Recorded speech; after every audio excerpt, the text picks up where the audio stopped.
बिस्मिल्लाहिर्रहमानिर्रहीम। डॉक्टर अहमद शाह है। आज की वीडियो में आपको खुशामदीद। बहुत इंपॉर्टेंट टॉपिक है जिसके ऊपर डिस्कशन बहुत ही ज़रूरी हो गई थी, और इसके ऊपर मैंने यूट्यूब के ऊपर भी जब सर्च किया तो मुझे बहुत ही ज़्यादा रॉ इन्फॉर्मेशन मिली।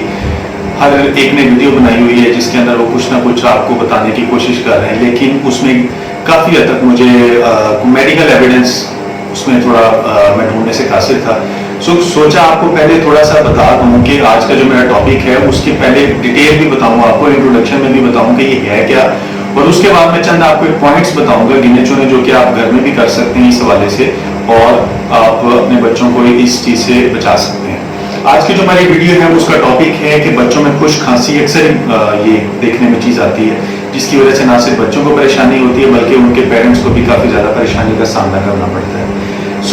स्टार्ट करते हैं। देखें, बच्चों में खुश खांसी की कई वजूहात हो सकती हैं। सबसे पहले आपने कोशिश ये करनी है कि अपने डॉक्टर से मशवरा करना है कहीं आपके बच्चे को कोई इन्फेक्शन तो नहीं है। दूसरे नंबर पे ये है कि इन्फेक्शन बच्चों में होती हैं, बैक्टीरियल भी हो सकती हैं, वायरल भी हो सकती हैं। अगर तो बच्चे को कोई इन्फेक्शन चल रही है तो सबसे पहले आपने अपने डॉक्टर को मिलना है और उसके जो इन्फेक्शन है उसका इलाज करवाना है। इन्फेक्शन के अंदर ये होगा कि आपके बच्चे को बुखार भी होगा, छाती में दर्द भी हो सकती है, गला भी खराब हो सकता है। उसके अलावा बच्चे को खांसी वगैरह होगी और बुखार या इस तरह की फीलिंग्स, थकावट वगैरह, ये फीलिंग्स बच्चे को सिम्टम्स आएंगे। दूसरे नंबर पे ये कि अगर आपके बच्चे को कोई एलर्जी है, कोई सांस का मसला है, कोई उसको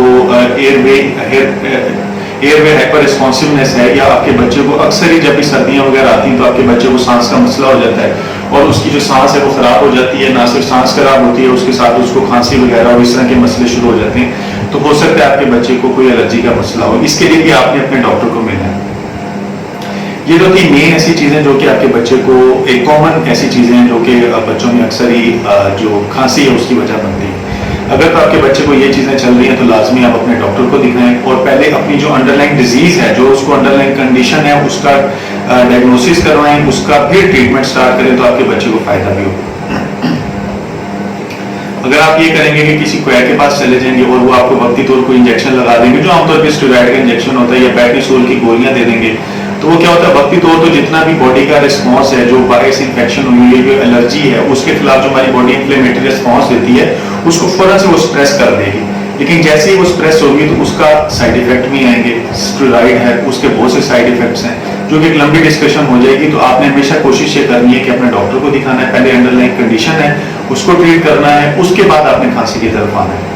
तो ये चंद एक पॉइंट्स थे जो मैंने कोशिश की है आपको गाइड करने के लिए, जो मैं आपको बताऊं, और उनकी मदद से आप अपने घर में ही काफ़ी सारी चीज़ें हैं जो कर सकते हैं अपने बच्चे की तबीयत को, जो उसकी खुश खांसी है उसको रिलीफ देने के लिए। तीन चार चीज़ें सबसे पहले तो ये है कि कोशिश करनी है आपने कि अपने अगर आपके बच्चे को सर्दियों से एलर्जी है, यानी ठंड के अंदर उसको एलर्जी हो जाती है, सांस का मसला हो, खुश खांसी वगैरह हो जाती है, तो कोशिश करनी है आपने उस स्टिमुलस से बचाना है। खांसी हो रही है तो आपने ठंड से बचाना है। बच्चे को डस्ट एलर्जी है तो डस्ट से बचाएं। उसके अलावा कई बच्चों को चॉकलेट वगैरह से एलर्जी हो जाती है, किसी को डाइट से रिलेटेड एलर्जी है, किसी को एक्सरसाइज करने से ये हो जाती है। ऐसी मल्टीपल ऐसी चीज़ें हैं जो कि एलर्जी की फॉर्म में आती हैं। सबसे पहले तो आपने उस चीज़ से बचाना है।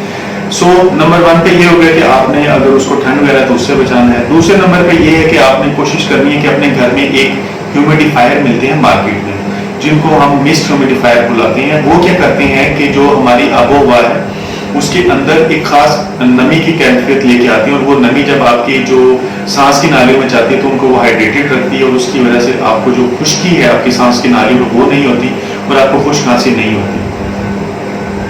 ठीक है। तीसरे नंबर पे ये है कि आपने अपने बच्चे को गर्म जो लिक्विड है उनका इस्तेमाल करवाना है। आया वो गर्म पानी है, नीम गर्म पानी, उसके अलावा चाय है, या कोई इस तरह के डिफरेंट जो मैं आपको भी आगे बताऊंगा, तो ये आपने चीज़ें कर लेनी है। स्टार्ट करते हैं। नंबर 1 पे ये आपको मैंने बता दिया कि आपने वो एलर्जेंस देखने हैं कि आपके बच्चे को किसी चीज़ से एलर्जी तो नहीं है। अक्सर बच्चों को मौसम बहार में भी एलर्जी हो जाती है, डस्ट से हो जाती है, या सर्दियों में स्वेटर वगैरह जब आप निकालते हैं उनसे हो जाती है।